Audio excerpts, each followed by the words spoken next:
إن الحمد لله نحمده ونستعينه ونستغفره ونعوذ بالله من شرور أنفسنا ومن سيئات أعمالنا من يهده الله فلا مضل له ومن يضلل فلا هادي له وأشهد أن لا إله إلا الله وحده لا شريك له وأشهد أن محمدا عبده ورسوله أما بعد يا أيها الناس اتقوا ربكم الذي خلقكم من نفس واحدة وخلق منها زوجها وبث منهما رجالا كثيرا ونساء فاتقوا الله الذي تساءلون به والأرحام إن الله كان عليكم رقيبا يا أيها الذين آمنوا اتقوا الله قولوا قولا سديدا يصلح لكم أعمالكم ويغفر لكم ذنوبكم من يطع الله ورسوله فقد فاز فوزا عظيما وإن أصدق الكتاب الله وخير الهدي هدي محمد وشر الأمور محدثاتها وكل محدثة بدعة وكل بدعة ضلالة وكل ضلالة في النار يا أيها الذين آمنوا اتقوا الله حق تقاته ولا تموتن إلا وأنتم مسلمون اللهم صل على محمد وعلى آل محمد كما صليت على إبراهيم وعلى آل إبراهيم إنك حميد مجيد اللهم بارك على محمد وعلى آل محمد كما باركت على إبراهيم وعلى آل إبراهيم إنك حميد مجيد. நிச்சயமாக புகழும் புகழ்ச்சியும் ஏகனாகிய அல்லாஹு தாலாவிற்கு அவனையே வணங்குகின்றோம், அவருடனே உதவி தேடுகின்றோம். நபிகள் நாயகம் ஸல்லல்லாஹு அலைஹி வஸல்லம் அவர்கள் அல்லாஹுடைய தூதரும் அடியாரும் அவர்ந்து நான் உறுதியாக நம்புகின்றேன். அல்லாஹு தாலா யாருக்கு நேர்வழி காட்டினானோ அவனை வழிகெடுப்பவன் யாரும் இல்லை. அவன் யாரை வழிகேட்டில் விட்டுவிட்டானோ அவனை நேர்வழி செலுத்துவன் யாரும் இல்லை. நிச்சயமாக நீதமான சொல்லையே சொல்லுங்கள், அனாதைகளிடத்திலே பரிவோடு நடந்து கொள்ளுங்கள். இன்னும் எவனை குறித்து அஞ்சுகின்றீர்களோ அந்த அல்லாஹுவை அஞ்சி வேண்டிய முறைப்படி அஞ்சிக் கொள்ளுங்கள். இன்னும் முஸ்லீம்களாகவே தவிர நீங்கள் மரணிக்காதீர்கள். அன்பிற்கினிய எல்லாம் அல்ல அல்லாஹு தாலாவின் நல்லடியார்களே, அருமைக்குரிய சகோதர சகோதரிகளே, தாய்மார்களே, பெரியவர்களே, அல்லாஹு தாலாவுடைய மகத்தான பேரருளால் அவன் நம்மீது கடமையாக்கிய ஜும்மாவுடைய வணக்கத்தை நிறைவு செய்வதற்காக, அவனுடைய அருள் வாயில்களை அடைந்து கொள்வதற்காக இன்றைய இந்த ஜும்மா தினத்திலே நாம் எல்லாம் திரளாக குழும்பியிருக்கின்றோம். இந்த நல்ல தருணத்தில் முஹையீன் மௌலுதும் கட்டுக்கதைகளும் என்கிற தலைப்பில் சில செய்திகளை உங்களுக்கு நான் சொல்லி அதன் மூலமாக இந்த முஹையீன் மௌலுது என்கிற பெயரால் நடக்கின்ற பாரதூரமான விஷயங்களை மக்களாகி நாம் கண்டிப்பாக விளங்கி கொள்ள வேண்டும். விளங்கி கொண்ட செய்திகளை நமக்கு அருகாமையிலே இருக்கின்ற மார்க்கம் அறியாத அப்பாவிகளிடத்திலே சத்திய மார்க்கத்தை கண்டிப்பாக நாம் கொண்டு சேர்க்க வேண்டியது நம்முடைய பொறுப்பும் கடமையாகும் என்கிற அடிப்படையில் இந்த செய்தி உங்களுக்கு நான் சொல்ல ஆசைப்படுகின்றேன். தமிழகத்திலே ஹனபி மதபாகட்டும் சாஃபி மதபாகட்டும் மதகுகளை பின்பற்றி நடக்கக்கூடிய சுன்னத் ஜமாத் என்று சொல்லக்கூடியவர்கள் தங்களுடைய பள்ளிகளில் வருடந்தோறும் ரபியுல் அவல் மாதம் சுபஹான மௌலிதும் ரபியுல் ஆகிர் என்று சொல்லக்கூடிய மாதத்திலே முஹையீன் மௌலுதும் என்கிற மௌலுது கவிதை பாடல்களை பள்ளிவாசலிலே படிப்பதையும் நாம் பார்த்து வருகிறோம். சுபஹான மௌலிதை பற்றி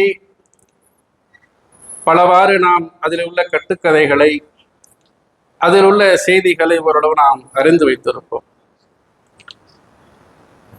நபிகள் நாயகத்தின் பெயரால் அவர்கள் செய்கின்ற காரியங்களையும் ஓரளவு நாம் தெரிந்து வைத்திருப்போம். அதற்கு அடுத்த மாதத்திலே, அதாவது இந்த மாதத்திலே நடைபெறுகின்ற ரபியுல் ஆகிர் என்று சொல்லக்கூடிய முஹையீன் மௌலுது, இதை பற்றி கண்டிப்பாக நாம் மக்களிடத்திலே சொல்ல வேண்டிய ஒரு கட்டாயத்தில் இருக்கிறோம். ஏனென்று சொன்னால் அல்லாஹு தாலா எல்லா பாவங்களையும் மன்னிப்பேன் என்று சொல்கிறார். எந்த பாவத்தை தவிர, தனக்கு இணை கற்பிக்கப்படுகின்ற பாவத்தை தவிர அனைத்து பாவங்களையும் நான் நாடினால் மன்னிப்பேன் என்று சொல்கின்றார். இப்போ பள்ளிவாசல்களிலே மஹீதீன் மௌலுத் என்று சொல்லி கவிதைகளை, அரபி பாடல்களை படிக்கிறார்கள். இதற்காக நாம் என்ன செய்யறோம்னா, மக்களிடத்திலே துண்டு பிரசுரங்கள் வாயிலாக, திருமண கூட்டங்கள் வாயிலாக, பெண்கள் பயான்கள் வழியாக பல்வேறு வழிமுறைகளில் இதை கொண்டு மக்களிடத்தில் சேர்க்கிறோம். ஆனாலும் பெருமளவுக்கு மாற்றத்தை நாம் காண முடியவில்லை. என்ன காரணம் என்று சொன்னால், அடிப்படையிலேயே சொல்ல வருகின்ற செய்திகளை காது கொடுத்து கேட்க வேண்டும். என்னதான், எதுக்காக இந்த மௌலுதை பாடக்கூடாது என்று சொல்கிறார்கள், அப்படி என்னதான் பிரச்சனை என்று மக்களாகிய நாம், பொதுமக்களாகிய நாம் கண்டிப்பாக மனம் திறந்து கண் திறந்து பார்க்க வேண்டும். ஆனால் அப்படி இருக்கிறதா என்று கேட்டால், கண்டதே காட்சி கொண்டதே கோலும். யாராவது ஏதாவது பண்ணிட்டு போட்டோம், நாம பாட்டு நம்ம வேலையை பார்த்துக்கிட்டு போயிட்டு இருப்போம் என்கிற மனநிலை தான் இதற்கு மிக முக்கியமான காரணம். இன்னும் சொல்ல போனால், அரபு நாடுகளுக்கு சென்று வந்தவர்கள் தெளிவாக இது ஒரு அப்பட்டமான புனையப்பட்ட விஷயங்கள் என்பதை எல்லாம் தெரிந்து வைத்திருக்கிறார்கள். ஆனால் அதற்கு எதிராக அவர்கள் பிரச்சாரம் செய்கிறார்களா, அதை மக்களிடத்திலே தவறு என்று சுட்டி காட்டுகிறார்களா என்று கேட்டால் கிடையாது. அப்ப நம்ம என்ன செய்யறோம், இவங்களுக்கு என்ன ஒரு பிரச்சனைன்னு கேட்டீங்கன்னா, வருஷம் மௌலுது ஓதுறோம், வருஷம் இவங்க என்ன செய்யறாங்க, இவங்க தௌஹீத் மக்கள், நஜாத், இவங்க என்ன செய்யறாங்க, பிரச்சனை பண்றாங்க. நாங்க எங்க வழியில நாங்க இருக்கிறோம், நீங்க தள்ளி பண்ணி கட்டிட்டு போயிட்டீங்க, உங்க வேலை நீங்க பார்த்துக்கிட்டு இருக்கோம், எங்க வேலை நாங்க பார்த்துக்கிட்டு இருக்கிறோம், நீங்களே பள்ளிவாசலுக்கு வர்றது இல்லையே என்பது போன்ற நிலையெல்லாம் இன்னைக்கு நம்ம பார்க்கணும். நாம ஏன் திருப்பி எதுக்கு சொல்றோம்? சொல்ல வேண்டிய காரணம் என்ன? இந்த மார்க்கம் அல்லாஹ்வுக்கு சொந்தமான மார்க்கம். இந்த மார்க்கம் என்பது அல்லாஹ் சொல்றான், இந்த மார்க்கம் எனக்கு சொந்தமானது. இப்ப அல்லாஹ்வுடைய இந்த மார்க்கத்தை இப்ப அல்லாஹ் எப்படி சொன்னானோ அப்படித்தானே நம்ம சொல்லணும். இப்ப ஒரு ஸ்கூல் இருக்குங்க, ஸ்கூல்ல ஒரு சிஸ்டம் வச்சிருப்பான், ஒவ்வொரு ஸ்கூல்லும் ஒரு சிஸ்டம் வச்சிருப்பான். அப்ப அந்த சிஸ்டத்துக்கு நம்ம அடாப்ட் ஆகணும், அதுக்கு தகுந்தவன் நம்ம நடக்கணும். இல்லைன்னா என்ன சிட்டிசியை கொடுத்துருவான். இப்ப அதே போன்று நம்ம முஸ்லீம்லாம் இருக்கிறோம், அல்லாஹ்வை ஈமான் கொண்டிருக்கோம், மறுமையை நம்புறோம். அப்படின்னா நமக்கு அல்லாஹ் சில சட்டத்திட்டங்களை நம்ம கொடுத்துருக்கிறான். முதன்மையான விஷயம் என்ன, அடிப்படை விஷயம் என்ன, எனக்கு இணை கற்பிக்க கூடாது. அவன் சொல்ற முதல் விஷயம் என்னன்னு கேட்டீங்கன்னா, அவர் எந்த பாவத்தை வேணாலும் மன்னிச்சிடும், இணை கற்பிக்கக்கூடிய விஷயத்தை நான் மன்னிக்கவே மாட்டேன். இப்ப இது முதல் அடிப்படை. இப்ப இதை வச்சு நீங்க பாருங்க, ஆதம் அலைஹிஸ்ஸலாம் காலத்துல இருந்து இறுதியாக வந்த நபிகள் நாயகம் ஸல்லல்லாஹு அலைஹி வஸல்லம் அவர்கள் வரை எல்லாரும் சொன்ன ஒரே கொள்கை என்ன, அல்லாஹ் ஒருவன் என்கிற கொள்கை தான்.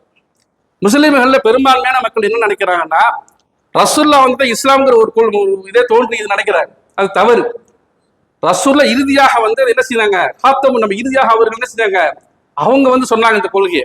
இப்ப ஆதம் அலைஹிஸ்ஸலாம் வரை ஆரம்பித்து நபிகள் நாயகம் ஸல்லல்லாஹு அலைஹி வஸல்லம் அவர்கள் இந்த கொள்கை, ஒரு இறைவனை தான் வணங்க வேண்டும் என்ற கொள்கையை சொன்னாங்க.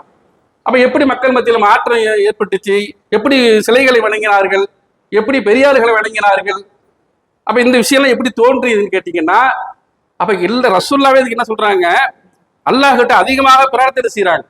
கடைசி 5 நாட்கள் இறப்பதற்கு முன்னால் ஒரு அதிகமான பிரார்த்தனை, இறைவன் பிரார்த்தனை செய்யறாங்க. இறைவா, என்னுடைய அடக்கத்தலத்தை வணக்கத்தலமாக ஆக்கிறாத. அவங்க அதிகமாக பிரார்த்தனை செஞ்சது என்ன காரணம், நபிமார்களுடைய அடக்கத்தலங்களை முன்னால் இருந்தவர்கள் என்ன செஞ்சாங்கன்னா, வழிபடும் இடமாக, கடவுளாக ஆக்கி விட்டார்கள். இதை என்ன செய்ய ரசூல்லா ஒழிச்சாங்க. இன்னும் சொல்ல போனோம்னா, ரசூல்லாவுக்கு மிக சிறந்த நீதி அரசர் என்று சொல்லி அமெரிக்காவில் ஒரு சிலை வச்சான்.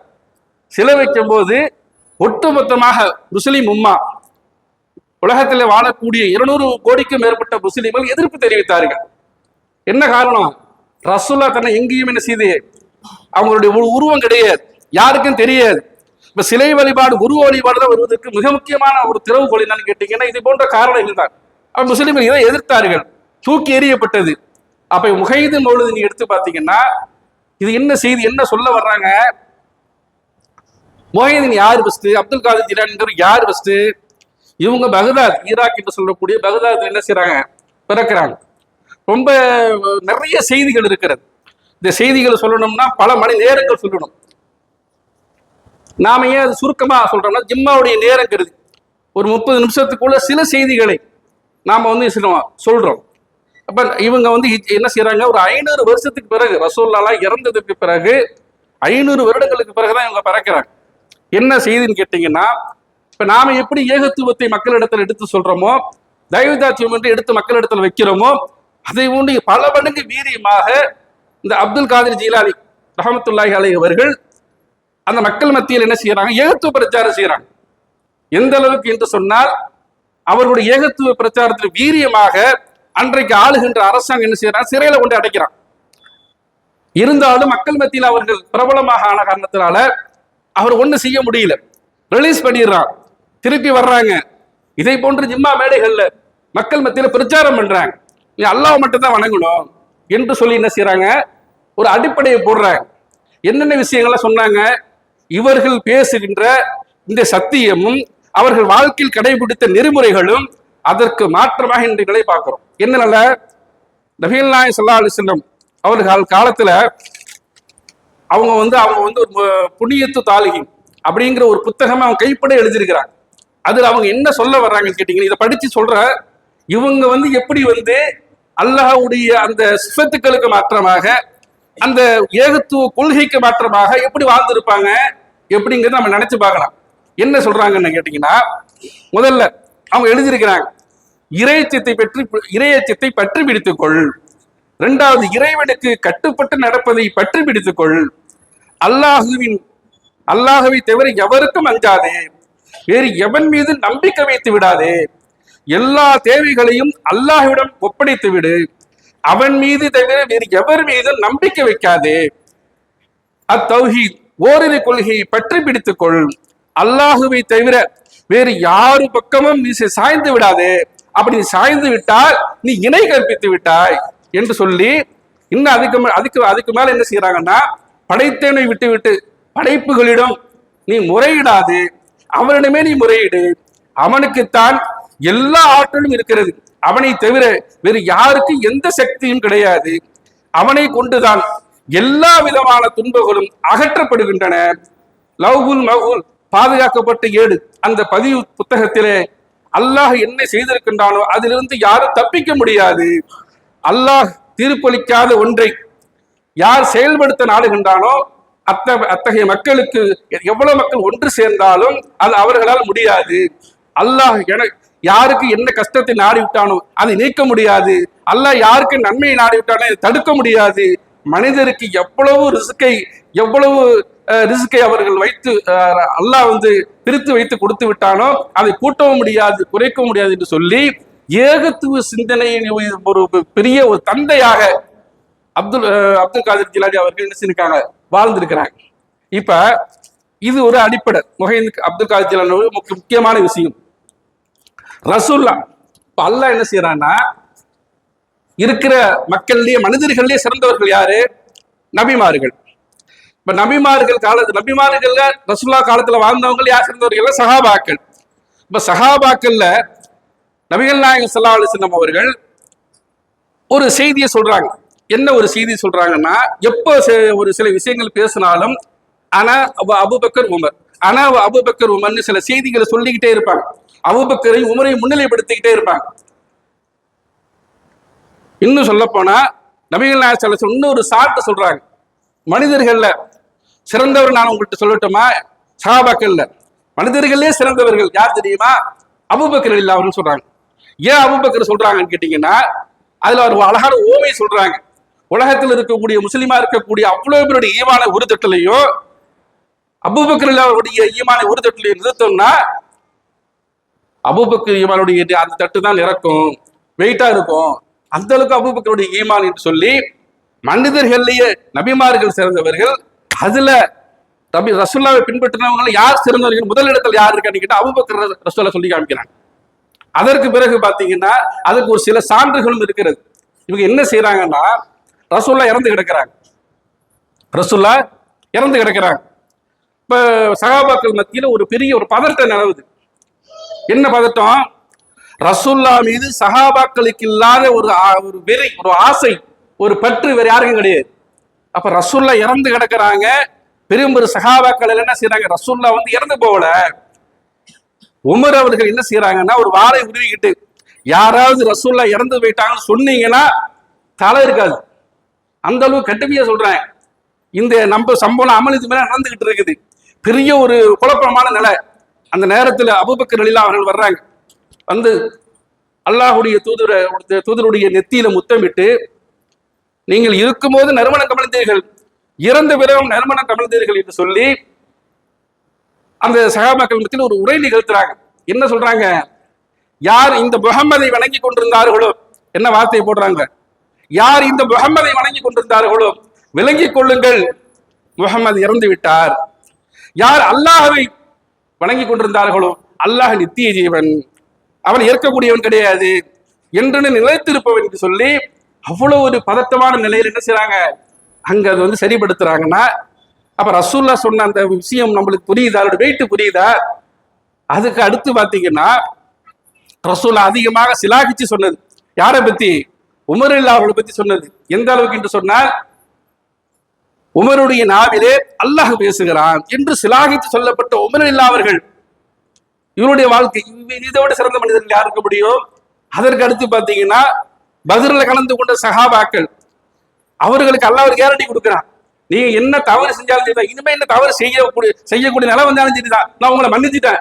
பத்ர் சஹாபாக்களுடைய நிலை, அதே போன்று உஹது போர்க்களத்தில் இறந்து போனவர்களுடைய நிலை, அதை தாண்டி ஹிஜ்ரத்து செஞ்சு போனாங்களே ஆரம்ப காலகட்டத்துல, இந்த மார்க்கம் நிலை பெற வேண்டும் என்பதற்காக அல்லாஹுடைய தூதரோடு தோளோடு தோல் இன்று உழைத்த அந்த மக்கள், சஹாபிய பெண்மணிகள், ஹிஜ்ரத்து செய்தவர்கள், ஆண் பெண்கள் எடுத்தோம்னா ஆயிஷா அலி அவர்கள், ஹதீஜா அலி அவர்கள், இதை போன்ற சஹாபிய பெண்மணிகள், ரசூலுல்லாஹ் வாழ்ந்த காலகட்டத்திலேயே நன்மராயம் கூறப்பட்ட நபித்தோழர்கள், இவர்களை விடையா? அப்ப ரசூலுல்லாஹ் வாழ்ந்து அவர்கள் மரணத்திற்கு பிறகு சஹாபாக்கள், சஹாபாக்களுக்கு பிறகு தாபியீன்கள், இப்படி லட்சக்கணக்கான மக்கள் இருக்கிறாங்க. இவ்வளவு இதையும் விட்டுட்டு என்ன செய்யறாங்கன்னா, அப்துல் காதிர் ஜிலானி ரஹமத்துல்லாஹி அவர்களை போலுதுறம் என்ற பெயரில பள்ளிவாசல் என்ன செய்யறாங்க? இதை போன்ற காரியத்தில் ஈடுபடுறாங்களே, இது எப்படிப்பட்ட ஒரு அநீதி, இது எப்படிப்பட்ட ஒரு விஷயம்? இப்ப மக்கள் இடத்துல இவங்க என்ன சொல்றாங்க? ரசூலுல்லாவை விட, நபிமார்களை விட இந்த வஹீதுல் அப்துல் காதிர் ஜிலானி என்ன செய்யறாங்க? பள்ளிவாசல்ல அல்லாஹ்வுக்கு நேராக வைத்து என்ன செய்யறாங்க? கவிதைகளை படிப்பதை நம்ம பார்க்கிறோமே. இதை நீங்க நினைச்சு பாருங்க, எவ்வளவு பெரிய அநியாயம் இது, எவ்வளவு ஒரு பாரதூரமான விஷயம். அப்ப இந்த விஷயத்துல மக்களிடத்துல போய் நம்ம சொல்லணும். சொல்ல வேண்டிய முறையில நம்ம கண்டிப்பா சொல்லிதான் ஆகணும். இன்னும் சில பேர்கிட்ட என்ன நிலைமை இருக்குன்னு கேட்டீங்கன்னா, நாம எதுக்கு இங்க சொல்லணும்? எந்த காலகட்டத்தில் வாழ்ந்துகிட்டு, எவ்வளவு விஞ்ஞானம் வளர்ந்து போச்சு, என்ன போட்டு சொல்லிட்டு கத்திட்டு கிடக்குறீங்க, அவனுக்கு அவன் குளிக்கு பதில் சொல்லிட்டு போவான், அவனுக்கு தெரியுங்க என்று சொல்லி நடுநிலைமை பேசக்கூடியவர்கள், சமாதான விரும்பிகள் என்ன செய்யறாங்க? இதை பத்திலாம் பேசாதீங்க, எவ்வளவு செய்தி பேச வேண்டியிருக்கு, இதுதான் பேசி ஆகணும். ஏன்னா இஸ்லாத்துடைய அடிப்படை தகர்க்கக்கூடிய விஷயம் பள்ளிவாசலை அரங்கேறி கொண்டிருக்கிறது. அதை தடுத்து நிறுத்த வேண்டிய பொறுப்பு நமக்கு இருக்கிறதா இல்லையா? நம்ம சமகாலத்துல வாழ் நம்ம தடுக்கலன்னு நம்ம எல்லா இடத்துல மறுமையில் பதில் சொல்ல வேண்டுமா இல்லையா? அந்த பயம் கண்டிப்பா இருக்க வேண்டுமா இல்லையா? யாராவது ஏதாவது செய்து விட்டு போகட்டும் எனக்கென்று இருந்தால், அப்ப மறுமையில் நம்முடைய நட நினைச்சு பாருங்க. இதை தடுத்து ஆக வேண்டிய கட்டாய பொறுப்பு நம்ம இடத்துல இருக்கிறது. என்ன நினைக்கணும்? இந்த கடமையை நம்ம என்னைக்கு புறக்கணிக்க கூடாது. முஹைதீன் அப்துல் காதிர் ஜீலானி அவருடைய பெயரால் பள்ளிவாசல்கள்ல இந்த மௌலிது பாடல்கள் எப்படி படிக்கிறாங்கன்னு கேட்டீங்கன்னா, பல மெட்டுக்கள்ல பாட்டு வருமா தெரியுமா இல்லையா? 1970, 80, 90 லேட்டஸ்ட் பாட்டு வரைக்கும் என்னென்ன பாட்டு இருக்குதோ, நம்ம பகுதியில் இல்லைன்னா கூட பெரும்பாலான பிற பகுதிகள் என்ன செய்யறாங்கன்னா, மெட்டு எடுத்து என்ன செய்யறாங்க? சில இடத்துல அரபியில பாடல் படிக்கிறாங்க, சில பள்ளிவாசல்கள்ல தமிழ்ல உட்காந்து என்ன செய்யறாங்க? ராகம் போட்டு படிக்கிறாங்க. அப்ப இதை பார்க்கக்கூடிய மாற்று மத மக்கள் என்ன செய்வாங்க? நம்ம இதுல கோயில்ல பாட்டு படிக்கிற மாதிரி, பிராமணிய பிராமின் மக்கள் என்ன செய்வாங்க? வேதத்தை ஓதுற மாதிரி, அதை போன்றுதான் இஸ்லாமும் போல இருக்கு. பெரிய ஒரு மாற்றம் ஒன்றும் தெரியலையே. நம்மளும் என்ன செய்யறோம், எங்கே போய் இறந்தவங்களை வணங்குறோம், அவங்களும் தருகாங்க பேர்ல வணங்குறாங்க, ஒரு வித்தியாசமும் இல்லையே. அப்ப நாம என்ன செய்யணும், நாம செய்யக்கூடிய விஷயங்கள் ஒரு ஒரு விஷயம் சொல்லுவாங்களா இல்லையா, நாம உதவி செய்யல வேண்டாலும் உபத்திரம் செஞ்சிடாதீங்க. இப்ப நம்ம இந்த மார்க்கத்திற்கு முடிந்த அளவுக்கு நன்மைகளை சேர்க்கணும். நம்ம ரெப்ரசன்டேட்டிவ் முஸ்லீம்களாக இருக்கிற நாம என்ன செய்யறோம், மக்கள் நம்மளை பார்ப்பாங்க, நம்மளோட வாழ்க்கையை பார்ப்பாங்க, நம்ம வாழ்ற வாழ்க்கையை பார்ப்பாங்க, நான் பேசக்கூடிய பேச்சுக்களை பார்ப்பாங்க, கொடுக்கல் வாங்கலை பார்ப்பாங்க மாற்று மத மக்கள். அப்ப என்ன பிரதிபலிக்கிறோம், எப்படி வேணாலும் இருந்துட்டு போனாங்கிறதுக்காக இந்த மார்க்கம் இல்லை. இந்த மார்க்கம் என்பது அல்லாஹ்வுடைய மார்க்கம், அல்லாஹ்வுக்கு சொந்தமான மார்க்கம். அப்படி என்று சொன்னால் நம்ம என்ன செய்யணும், நம்ம மீது ஒரு கரை சுமத்தப்படுதுங்க. சில பேரால நம்ம மீது ஒரு கரை சுமத்தப்படுது நம்ம குடும்பத்தின் மேல.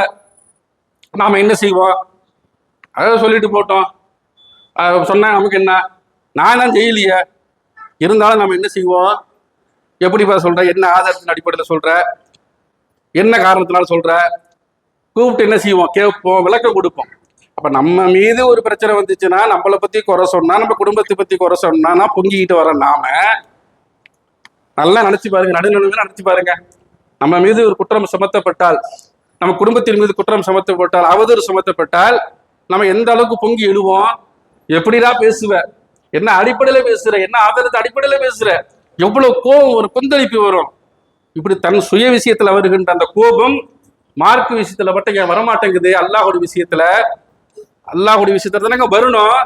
இந்த மார்க்கம் கேலி கூத்தாக்கப்பட்டால் அந்த சபையில நீங்க கலந்துக்கிறாதீங்க, அந்த சபையை புறக்கணிங்க என்று எவ்வளவு நம்ம சொன்னாலும், அப்ப எனக்கு என்னான்னு நம்ம போயிட்டு இருக்கிறோம, நாம என்ன நினைச்சு பார்க்கணும், இந்த வாழ்க்கை என்பது என்றைக்கு வேணாலும், எந்த நேரத்தில் வேணாலும், எப்படி வேணாலும் முடியலாம். அப்ப என்ன நினைக்கணும், நாம செய்யக்கூடிய விஷயங்களை, நடைமுறை விஷயங்களை, மார்க்க விஷயங்களை அசை போட்டு பார்க்க வேண்டும். நம்ம அல்லாஹ்வுடைய தூதருக்கும் உட்பட்ட வாழ்க்கை வாழ்கிறோமா, அல்லது தான் தோண்டித்தனமாக வாழ்கிறோமா, மார்க்கம் என்று யார் எதை சொன்னாலும் அதை ஏற்றுக்கொண்டு அப்படி வாழ்றோமா, இதையெல்லாம் நாம சிந்தித்து பார்த்து சொன்னோம்னா கண்டிப்பாக நம்ம இடத்துல என்ன செய்ய, நாமும் திருந்துவோம், நம்மளிடத்திலேயே சில மாற்றங்கள் ஏற்படும், அந்த மாற்றம் பிற மக்களிடத்துல போய் சேரும்.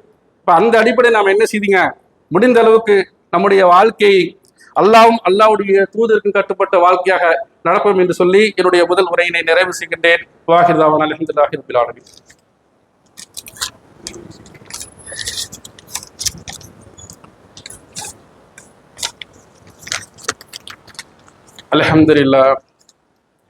அல்ஹம்துலில்லாஹி ரப்பில் ஆலமீன்.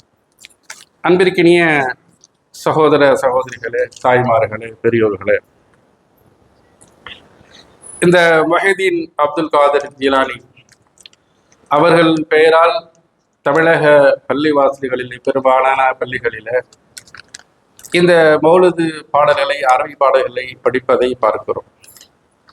அதே நேரத்தில் அப்துல் காதர் ஜீலானி அவர்கள் எந்த அளவிற்கு இந்த மார்க்கத்திற்காக, ஏகத்துவத்திற்காக பாடுபட்டார் என்பதை முதல் உரையிலே சொன்னேன். ஆனால் அவர்களின் பெயரால் இட்டுக்கட்டப்பட்ட நிறைய செய்திகள் இருந்தாலும் ஒரு சில செய்திகளை உங்களுக்கு நான் நினைவூட்டுகின்றேன். என்ன அந்த செய்திகள் சொன்னால், அப்துல் காதிர் அழகான பேர், அல்லாஹ்வுடைய அடிமை. ஜிலானி என்பது ஜீலானி, அது அந்த ஊர், அப்துல் காதர் ஜீலானி. இவங்களுடைய பாப்பா, அவங்க அத்தா பசியோட என்ன செய்யறாங்கன்னா, ஒரு ஆத்து பக்கம் நடந்து போயிட்டு இருக்கிறாங்க. போனா ஆத்துல இருந்து ஒரு ஆப்பிள் மிதந்து வருது. கடுமையான பசி, எடுத்து சாப்பிட்றாங்க. சாப்பிட்டதற்கு பிறகு இவங்களுக்கு கடுமையான ஒரு மனசுல ஒரு நெருடல் ஏற்படுது. என்ன மாதிரியான நெருடல்னா, இது நம்ம சாப்பிட்டது ஹராம் கிடையாது, ஹலால் கிடையாது, நம்ம இதை சாப்பிட்டுருக்க கூடாது.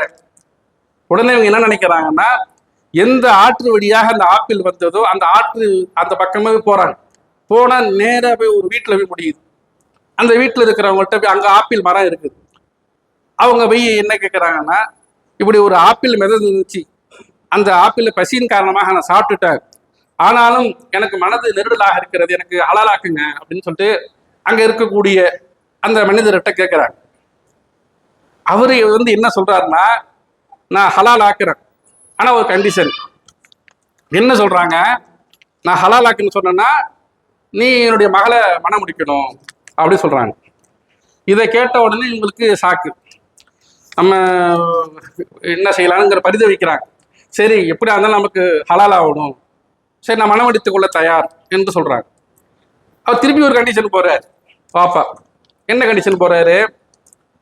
என் பொண்ணு காலு நொண்டி, கண்ணு குருடு, காது கேட்காது. கடுமையான அதிர்ச்சி. இதெல்லாம் அந்த புத்தகத்துல முஹைதீன் அப்துல் காதிர் ஜிலானி என்கிற இதுல வந்து எழுதி இருக்காங்க. இதை சொன்ன மாத்திரத்தில் உங்களுக்கு திரும்பவும் கடுமையான ஒரு அதிர்ச்சி. திருப்பி என்ன செய்யறாங்க? சரி, எப்படியாவது நமக்கு ஹலால் ஆகணும், மனம் முடிச்சுக்கிறேன் அப்படின்னு சொல்லிட்டு மனம் முடிச்சு வீட்டுக்கு போறாங்க. வீட்டுக்கு போனா அப்துல் காதிர் ஜிலானி ரஹமத்துல்லாஹி அலைஹி அவருடைய அம்மா என்ன செய்யறாங்க? நீ என்னப்பா பொண்ணு வந்து கண்ணு குருடுண்ட, காது கேட்காதுண்ட, நொண்டின்னு சொன்ன, இதெல்லாம் நல்லா தானே இருக்கிறாங்க அப்படி கேட்கும் பொழுது அந்த பெண்கள் எடுத்து அந்த பெண்ணுகிட்ட கேட்குறாங்க, என்ன காரணம் இந்த மாரி உங்க வாப்பா சொன்னாங்களே சொல்லும் பொழுது அவங்க சொல்லக்கூடிய செய்திகள்லாம் கேட்டோம்னா ரொம்ப நகைச்சுவையாக இருக்கும். என்ன சொல்றாங்க? அது என்ன தெரியுமா? கண்ணு குருடு சொன்னாங்கல்ல, கண்ணுலாம் குருடுதான். எந்த விஷயத்துல? பாவமான விஷயத்தை பார்க்காது, அதற்காக கண்ணு குருடுன்னு சொன்னாங்க. காது கேட்காதுன்னு சொன்னாங்கல்ல, தவறான ஒரு பாரதூரமான விஷயங்கள், கெட்ட விஷயங்களை என் காது கேட்காது. அது மாதிரி வந்து பாவமான காரியங்கள் செய்வதற்காக என் கால்கள் நடக்காது. இந்த காரணத்தினால்தான் என் வாப்பா இப்படி சொன்னாங்கன்னு சொல்றாங்க. இது வந்து சும்மா ஒரு சாம்பிளுக்கு தான் நான் சொல்றேன். இவங்க அத்தா யார்? அப்துல் காதிர் ஜிலானியுடைய அத்தாவுடைய நிலைமை பரிசுத்தப்படுத்துவதற்காக அவரு அப்துல் காதிர் ஜிலானி அவருடைய அத்தாவும் அம்மாவும் இந்த அளவுக்கு சிறந்தவர்கள் என்று காண்பதை நிரூபிப்பதற்காக என்ன செய்யறாங்கன்னா இந்த ஒரு செய்தியை சொல்றாங்க. இன்னொரு செய்தி என்னன்னு கேட்டீங்கன்னா, மெலிந்த தோற்றத்துல ஒரு மனிதர் வர்றார். வந்து என்ன செய்யறாங்கன்னா, அப்துல் காதிர் ஜிலானியை பார்த்து, என்ன நீ தூக்கி விட்டீங்க, எப்படி நீ சிறந்தவர் அப்படிங்கிறாங்க. அவர் கீழே விழுந்துடுறாரு. நீங்க வந்து என்ன தூக்கி விட்டீங்க, நீ முஹைதீன் அப்படிங்கிற. முஹைதீன்னா மார்க்கத்தை நிலைநிறுத்தியவர், தூக்கி நிறுத்தியவர்னு அர்த்தம். இந்த முஹைதீங்கிற பேர் ஏன் வந்ததுங்கிறதுக்கான ஒரு காரணத்தை அதுல எழுதியிருக்கிறாங்க. நீ யாரு அப்படின்னு சொல்லிட்டு அப்துல் காதிர் ஜிலானி கேட்கிறாங்க. நான் தான் மார்க்கம். என்ன பதில? மெலிந்த தோற்றத்துல ஒரு வர்றாரு, வந்தவர் நீ வந்து சிறந்த மனிதர் முஹைதீன் சொல்றாரு. என்ன காரணத்துல நான் கீழே உளுந்து கிடந்தேன், நீ தான் என்னை தூக்கி நிறுத்தின, அதனால இன்றிலிருந்து நீ முஹைதீன் என்று சொல்லிட்டு, சரி நீ யாரு? நான் தான் மார்க்கம், மார்க்கத்தையே தூக்கி நிலைநிறுத்துறவர் என்று சொல்லி இந்த செய்தியை சொல்றாங்க. அடுத்து ஒரு செய்தி என்னன்னு கேட்டீங்கன்னா, அல்லாஹும் அப்துல் காதிர் ஜிலானி ரஹமத்துல்லாஹி அலைஹி அவர்களும் வாக்கிங் போனாங்களாம், நடந்து போனாங்களாம். நவுதுபில்லாஹ், அல்லாஹ் காப்பாத்தணும். எப்படிப்பட்ட சிந்தனைகளை பாருங்க. வாக்கிங் போனாங்களாம். போனா அல்லாஹ் வந்து வலிக்கு விழுந்துட்டானா, சுபஹான் அல்லாஹ். உடனே அப்துல் காதிர் ஜிலானி செய்றாங்க, தூக்கி விட்டாங்க. கேட்கறதுக்கு நமக்கு எவ்வளவு இதெல்லாம் கேட்கக்கூடாது, காது கூசுது. நவுதுபில்லாஹ், அல்லாஹ் பாதுகாக்கணும். இஸ்லாத்தின் பெயரால் இவர்கள் எப்படி வந்து முஹைதீன் அப்துல் காதிர் ஜிலானி அவர்களை அல்லாவுக்கு நிகராக கொண்டு வைக்கிறாங்க. அல்லாஹ் தலுக்கி விழுந்துட்டா இவங்க தூக்கி விட்டாங்கன்னு சொல்றாங்க. அடுத்து பாத்தீங்கன்னா, நபிகள் நாயகம் ஸல்லல்லாஹு அலைஹி அவர்கள் மெஹராஜ் பயணம் போறாங்க. அங்க அப்துல் காதிர் ஜிலானி இருக்கிறாங்க. எப்படி இருக்கிறாங்க தெரியுமா? அல்லாஹ் வந்து சொல்றான், முஹம்மதே அமைதியார். என்ன அமைதி? அப்துல் காதிர் ஜிலானி வந்து தொட்டியில் தூங்கிக்கிட்டு இருக்கிறாரு. என்ன சொல்ல தெரியுதா உங்களுக்கு? குல் ஹுவல்லாஹு அஹத் அல்லாஹு ஸமத் லம் யலித் வலம் யூலத் வலம் யகுல் லஹு குஃபுவன் அஹத். அல்லாஹ் ஒருவன் தான், அவனுக்கு கடவுள், அவன் தான் கடவுள், அவனுக்கு இணையாக துணையாக யாரும் கிடையாது, அவன் யாரால் பெறப்படவும் இல்லை, அவனுக்கு குழந்தைகள் கிடையாது. அப்படி சொல்லப்பட்ட ஒரு மார்க்கத்துல அல்லாஹ்வுக்கு மகன் இருக்கிறான் என்று நிறுவுவதற்காக என்ன செய்யறாங்க? இந்த செய்தியை சொல்றாங்க. அடுத்து பாத்தீங்கன்னா, இது அதை விட கொடுமை. எல்லா நபிமார்களுடைய கஷ்டமான காலகட்டத்துல எல்லாம் அப்துல் காதிர் ஜிலானி இருந்தார்கள். மனசு ஏத்துக்கிறாங்க. ஃபர்ஸ்ட் ஆதம் அலைஹிஸ்ஸலாம் காலத்திலிருந்து ரசூல்லா வரைக்கும் அப்துல் காதிர் ஜிலானி இருக்காங்களா? எல்லா நபிமாருடைய கஷ்டமான காலத்துல எல்லாம் அவர்கள் உடன் இருந்ததாக இதுல எழுதி வச்சிருக்காங்க. ஆதம் அலைஹிஸ்ஸலாம் பிறந்து இன்னைக்கு வரை எடுத்துக்கிட்டோம்னா பல மில்லியன் கணக்கான ஆண்டுகள் போயிடுச்சு. அன்னையிலேருந்து ரசூல்லா வரைக்கும் அவர்களுடைய கஷ்டமான காலகட்டத்தில எல்லாம் கூட இருந்துன்னு சொல்லி அவங்க எழுதி வச்சிருக்கிறாங்க.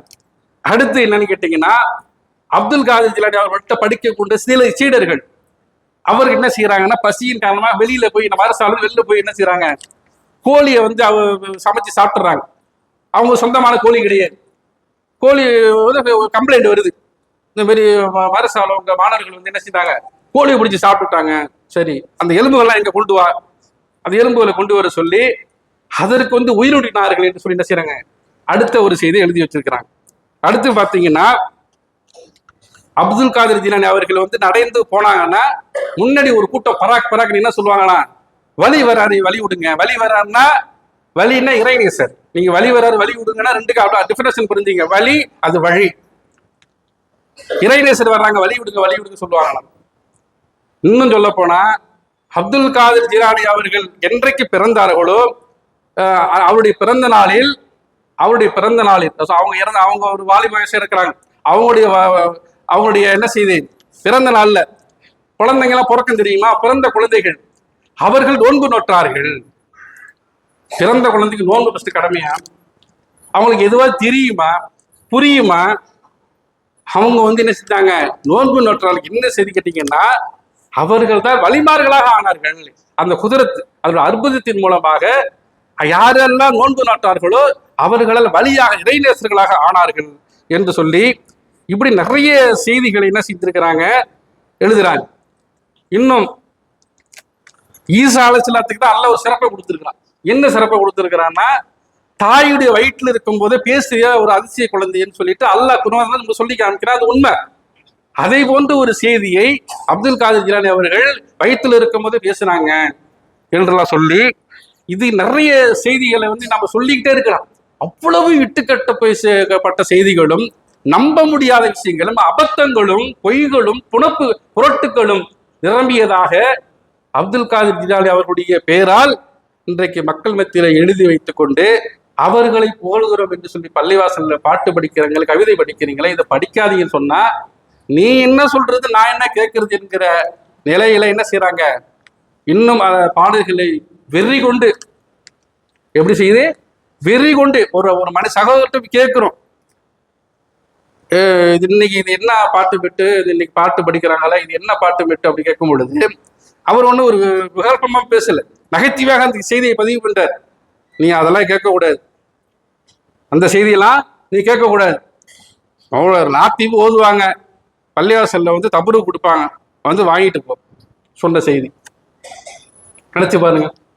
இன்னொரு சகோதரர்கிட்ட கேட்கிறோம், இது விட்டுறலாமே, இது ஏன் இப்படி வந்து தெளிவா தெரியுத, ஏதோ மார்க்க மரியாதை, குர்ஆன்லாம் வந்து தமிழ் மொழிபெயர்ப்பு இல்லாத ஒரு காலகட்டம், ஹதீஸ்லாம் என்னன்னு தெரியாத ஒரு காலகட்டம், நம்ம தாய் தந்தையர்கள் மூதாதையர்கள் இது தவறு செஞ்சுட்டாங்க, அவங்களுக்கு புரியாம இருந்துட்டாங்க, இன்னைக்கு எல்லாம் அல்லாஹ் கொடுத்துருக்கிறானே, தெளிவா நம்ம முன்னாடி இருக்குத, விளங்குத, புரியுத, இதை விட்டுறலாமே சொல்லும் பொழுது செம்செட்டில வந்து அது பள்ளிவாசல செம்செட்டில் ஆக்குறது தெரியுமா, அதுல இருக்கிற மனம் வேற எங்கேயும் கிடைக்க மாட்டாங்க பதில். அப்ப என்ன விஷயம், எவ்வளவு மக்கள் அதுல வந்து அசட்டையாக இருக்கிறார்கள். அல்லாஹ் எதை கோபப்படுவானோ, எதை அங்கீகரிக்க மாட்டானோ அந்த விஷயத்துல மிகவும் அசட்டையாக இருக்கிறார்கள். எனவே முடிந்த அளவுக்கு நாம என்ன செய்யணுங்க, இதை போன்ற இந்த சுபஹான மௌலிது, மொஹீதீன் மௌலிது என்கிற பெயரால் பள்ளிவாசல் நடைபெறுகிற இந்த அநியாயங்களை, அக்கிரமங்களை என்ன செய்யணும், முடிந்த அளவுக்கு மக்கள் மத்தியிலே கொண்டு சேர்த்து, சிறுவர் முதல் பெரியவர்கள் வரை இந்த செய்தியை கொண்டு சேர்த்து அவர்கள் என்ன செய்யணுங்க, ஒவ்வொரு பிரச்சாரங்களாக மாறி இது பெரும்பான்மையாக மாறினால்தான் இதற்கு முடிவு கிடைக்கும். பெரும்பான்மை தான் இன்னொரு முக்கியமான காரணம். அதை விட்டு ஒழியாத காரணம் என்ன தெரியுங்களா, இவன் ஊர்ல ஒரு 10 பேர் இருந்துகிட்டு ஆட்டம் போட்டு கிடக்குறாங்க, என்ன சொல்றான், என்ன மைண்ட்ல பதிவா இருக்குது, இவன் ஊர்ல தெருவுக்கு 4 பேர் 10 பேர் வந்துட்டு சும்மா ஆட்டம் போட்டுட்டு கிடக்குறாங்க, நம்ம தான் அதிகமா இருக்கும் எண்ணிக்கை, அந்த ஒரு அகந்தை கொடுக்குது, அந்த ஆணவத்தை கொடுக்குது.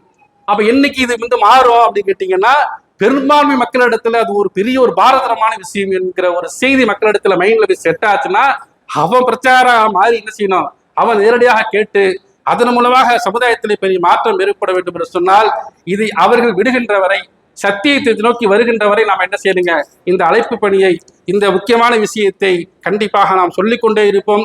மாற்றம் கண்டிப்பாக ஏற்பட வேண்டும் என்ற ஆவலிலே இந்த விஷயத்தை நாம் சொல்லிக் கொண்டிருக்கிறோம் என்பதை இறங்கி இந்த ஜும்மா உரையை நிறைவு செய்கின்றேன். வாஹிர் தாவானா அல்ஹம்துலில்லாஹி ரப்பில் ஆலமீன். அஸ்ஸலாமு அலைக்கும் வரஹ்மத்துல்லாஹி வபரகாத்துஹு.